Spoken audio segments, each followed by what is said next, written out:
Marvel Studios is pulling out of Hall H at San Diego Comic-Con. Is Marvel missing an opportunity to at least just like get in front of the crowd and reassure them? That's just what they're showing us, is that they're not actually ready. James Gunn has a chance to let DC now do what Zack Snyder used to do at Comic-Con and be the big headline. Can DC just get away with like a kick-ass Superman? We got Mandalorian and Grogu coming around this time next year. Is that going to be enough? Welcome back to New Rockstars. Let's talk about the state of fandom, of all fandoms, whether you're struggling hard to still be a Star Wars fan, or if you're someone who's actually rooting for a successful Superman movie this July, or if you're someone scratching their head over whether or not Marvel Studios should have pulled out from Hall H at San Diego Comic-Con despite pushing back their biggest release by 6 months. We're going to talk about all of it because you know what? There is a place in the world, or at least in Southern California, where it is not that hard to be a fan of what you see in front of you, and that's right here at Dignity Health Sports Park, home of the LA Galaxy. I'm Erik Voss here with Jessica Clemons. And we're going to just talk about fandom. We're going to talk a little bit about soccer because we were graciously invited by the whole team here at LA Galaxy for Star Wars night, and they have been taking great care of us. They made some custom jerseys that we will be wearing during the game as the LA Galaxy faces off against Real Salt Lake. And I will only say it the way Harrison Ford says anything, that those devils. But anyway, they actually let us sit within the vicinity of the MLS Cup. That's a big deal. Don't let me lean back because that's a steep drop off behind me. Jess, we're outside talking Marvel, talking everything. How are you feeling? Finally outside, finally touching grass, something I needed for a really long time, but it is scorching hot. And maybe I'll go back inside. And by touching grass, Jess tried to run out on the pitch, and several people had to tackle her. But, you know, it's okay. They've resodded the field. Should I not have told them that? No, go ahead. I need them to know what I am off camera like. So here's what we're going to do. This is a special like outdoors episode of New Rockstars. It's crazy. We couldn't pass up this opportunity to come here because we've been dying to see one of these games. And here's what we're going to do. We're going to talk about the state of fandom. We're going to do it as we're touching grass, as we're breathing air, as all fans should do when you're thinking about your life and your placement in these communities. And then at the end of this episode, we're going to quickly like draft the 11 members of our Marvel dream team of a soccer team. We're going to look at the full lineup of everyone in the MCU and decide who would make the best center forward, who would make the best goalkeeper. We're going to figure it all out. And Jessica and I are going to just like pit who has the better team against each other and let you guys vote on who you think would win that match. Sound good? Sounds great. All right, let's start by talking about this big news that just came out, that Marvel Studios is pulling out of Hall H at San Diego Comic-Con. Marvel Studios didn't have a San Diego Comic-Con appearance. They will have a presence. You know, they're going to have like an expanded Fantastic Four booth that will probably look very cool. But in 2023, that was the year of the strikes. In 2020 and 2021, COVID shut down San Diego Comic-Con. But this is the first year where they actually do have stuff on the slate. They could be there, and they decided with the delay of Avengers Doomsday that it wouldn't be right for them to announce it. I think that's fine. I get it. They have some TV shows that are coming out. There will be Spider-Man Brand New Day coming out a year after in summer 2026. But I just kind of feel like, man, is Marvel missing an opportunity to at least just like get in front of the crowd and reassure them? Well, I think that's valid. I think that's ultimately very valid. But I do think that's just what they're showing us, is that they're not actually ready and they don't really have too much prepared. And now that Bob Iger and them are lessening in what they're putting out, they're like, oh, we're taking our baby steps and we don't actually have a lot to show you right now. I would hate for them to do another Blade situation where they give us, hey, here's Doctor Strange 3, but it doesn't come out for 8 years. Yeah. I would rather them actually know what they're doing before they give us Benedict Cumberbatch in front of everybody. Yeah, I think the decision to pull out of Hall H, considering where Marvel Studios is right now, completely understandable. If you don't have anything to show, if you don't want to pull your directors and your actors away from their productions of where they were, yeah, let them focus on the task at hand. But it does reflect, I think, a timeline of decisions that is a little worrisome for Marvel Studios. If they're putting all their chickens in one basket, all their eggs in one basket, I don't know what the phrase is. But if they're putting so much on Avengers Doomsday succeeding, it makes me a little worried. And that's why I think, you know, look, at the end of the day, I'll go see Avengers Doomsday if it's a successful movie. Who cares if they were at Comic-Con or not?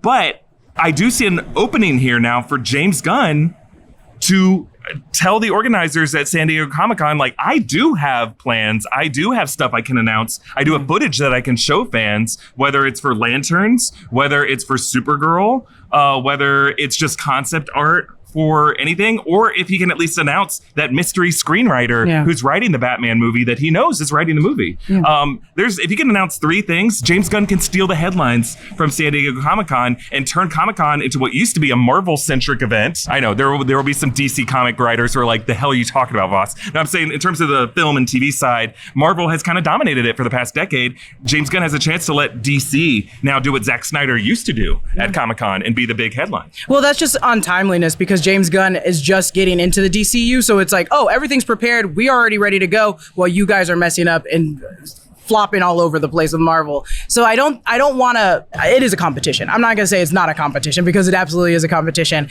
but I don't think it's fair for Marvel when it's James Gunn has already been prepping this for a minute. So he's like, yeah, timeline wise, here's everything I'm doing for the next 5 years. I don't think you guys know what you're doing for the next 5 years.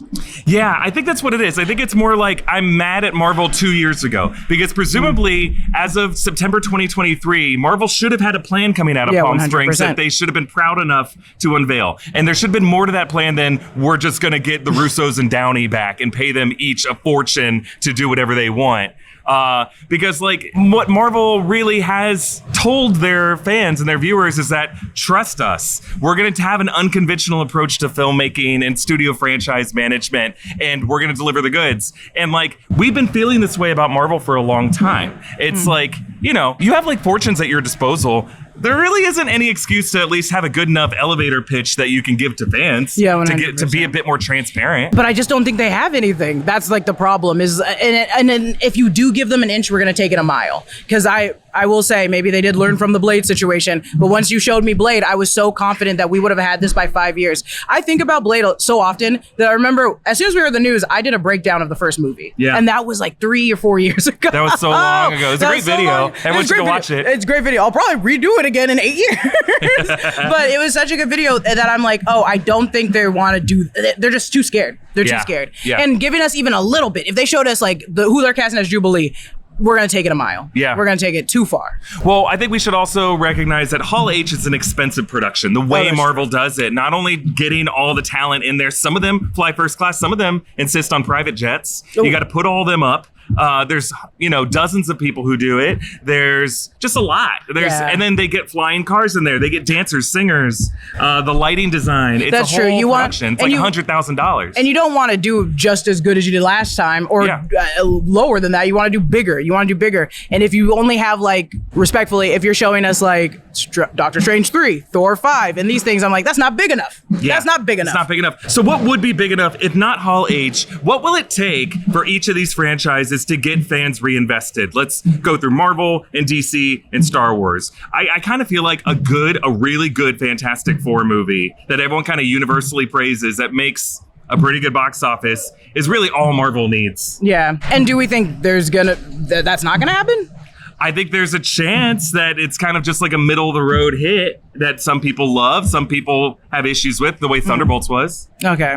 I was like, I think people are gonna, well, that's interesting because I'm like, I think people are gonna really like it. And so I think they'll be fine. I think they're gonna be fine. Thunderbolts did better than what they used to make. To the people that don't like what Marvel has been making, Thunderbolts was a little bit better. And I think Fantastic Four will be better than that too. Okay. So I think they'll keep going. But I don't think they have to rely so heavily on Fantastic Four. It's going to be great. It's going to be fine. Okay, so either a Fantastic Four or something more than a Fantastic Four. It's getting hot here at the field, and as it should be, because it's gonna get wild here tonight. And that's part of why we wanted to do this, is we wanted to show you what it's like that we actually do get outside sometimes at New Rockstars and we do real life things. Okay, so for DC, can DC just get away with a kick-ass Superman? Because right now it's projected to open between 145 and 175 million in the opening weekend domestic. I think that's what people are looking for DC. They want that Superman movie. That's their number one is that Superman movie. So honestly, as long as you give them a good Superman movie, it's going to be good. It's going to blow out of the water. I think for DC, you're going to need one good Superman movie and then one good Peacemaker series, which they've already had a good season of Peacemaker. If season 2 of Peacemaker is as good as season 1, you're fine. I think it'll be fine. Also because Peacemaker is still like Peacemaker, so it's like, oh, as long as you have the craziness and lewd and graphicness that we want, you're gonna be good. You're gonna be fine. I'm more worried about like it needs to be the Supergirl. It's Supergirl and Superman, and I think Superman is the one that's going to start this motion, and then it'll be like, okay, let's hope Supergirl is just as good. I'm not trying to compare it to CW, but it's more so like that's the only Supergirl we've been seeing. So it's like, oh, we already got a Supergirl and a Superman with CW. I hope you make it 40 times better than that. Yeah, I think you're right, Jess. I think like even on the other side of Peacemaker, you need Supergirl as like a proof of concept for DC. Just because DC fans have been so burned, you know, they're so divided, and you need like Superman, even if it's a hit, there's going to be some people who need to see the follow-up. I need to. Yeah, I think that's fair. That's fair. All right, Star Wars then. Is like, obviously when you go to events like this and you see Star Wars fans out in the world at events like here at Star Wars Night, at Dignity Health Sports Park, you see the Star Wars fandom is always alive, and it's always full of some of the best people. Like later we're going to be seeing our friends Carly King, the 501st, some of my favorite real life, you know, Star Wars nerds who also do their own kind of thing, make it their whole life.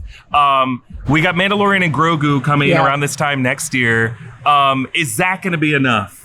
Or are we going to have to, is Starfighter starring Ryan Gosling going to have to be a hit? This is the hard part, is like, what's going to satisfy the Star Wars fan? And I can't answer that. I don't know what it will take to satisfy every Star Wars fan, because Andor was amazing and it still was just like, it wasn't there. So I do think, but Mandalorian and Grogu is one of their biggest hits. Every time you see people dress up for Star Wars, it's always a Mandalorian. So it's the Mandalorian. So I guess, I don't know. I think it only takes the Mandalorian and Grogu, at least for it to also come back into theaters, because we've been waiting for so long for another movie to come out. Yeah, I think Starfighter's got to be a crossover hit, because I don't think Mandalorian and Grogu and Ahsoka season 2 are going to be enough. Like, there's so many people who like don't tune into that part of the Star Wars fandom, but I think if like Star Wars Starfighter reinvigorates, because I think by the time that comes out, my son will be old enough to see a Star Wars. I think that might be his first Star Wars movie, and if like that can launch a new era to the franchise that like I could bring my son to, and people of my generation who have kids or have nephews or nieces, like it's all about the kids. Honestly, it's about the next generation. It's not about old people in their 30s like me. But they don't, you know, we're not going to see it like that. And by we, I mean y'all, because I see it like that. But it's going to be so hard to separate that nostalgia from what the new generation's watching for Star Wars. It's so hard. It's so hard. It is hard. And I think that ultimately informs why Feige pulled out of Hall H, is like, unless you have like something to brag about, you're going to be a little nervous going out there for Hall H, because it is a sales pitch, asking for their confidence, you know? So I think if Thunderbolts were a bigger hit, he probably would have been out there. Maybe. I just don't think they have enough to prepare. Because also you have to come with like 4 projects, and I don't know what 4 projects you'd be coming with. Because I don't think they're, I'm like, what is that's going to be so groundbreaking for me? I'm like, it's not going to be the X-Men this soon. They're not ready on that yet. They're not ready. From all the rumors that have been going around, they're still trying to find a casting. Yeah, that's true. We are now going to close out. Since we're here in front of a football pitch, we have to do this. We're going to take the 11 positions of your average soccer lineup, and then we're going to cast them with people from the MCU. So how do you want to start? Do you want to start with forward or goalkeeper? Assuming we're doing 4-4-2, right? 4-4-2. Yeah. Whichever one you want to start with. Let's start with forward. Okay, so just break down what 4-4-2 means, just so everyone knows. Yes, of course. So I played soccer a lot in my life. The only time I stopped playing soccer was once I hit to college. So I'm going off of what we used to go off, which I know will not sound the same as what you guys like to hear, but I'm going to do it. So we have our keeper. We have our 4 defensive. Yes, you can have your center backs and you can have your outside ones, but they're 4 defenders nonetheless. You can choose how they're going to go. And then we're going to get our 4 midfielders. We're going to get our 4 midfielders, then go back and forth, and then we have our 2 forwards. And those ones, you can choose whatever you want for those 2. Yeah. I will keep in mind my defensive is going to stay on the defensive side. My midfielders are going to be the ones that are going back and forth, so I need the most stamina. And I'm going to make sure my forwards they're only on the side towards the goal. Okay. So they need to be the sharpshooters. Right. Don't listen to what I just said. Oh, I think the direction you're going is already different. No. Well, that's the hard part is like you want a Hawkeye to do what? to shoot an arrow at the ball. Wait, can they use like those accessories? Yes, they can use their general accessories if it came with like an action figure or a Funko at any point. Okay, there you go. But he can't be like at one point Hawkeye had the Pym Tech arrow and it can enlarge something. No. And he can't use it as explosive arrows. Yeah. He can't blow up the goalkeeper of the other team. Choosing a keeper is kind of hard to go with first because I'm like, well, then let's start it forward. Let's start with the two forwards. Okay, my two forwards? Yeah, we'll do you, me. Okay. Yeah. Oh, you didn't give me enough time to think about this. Okay, a forward. Who would I want for? You know who I'm gonna take for my forward? I think that'd be great. Ms. Marvel.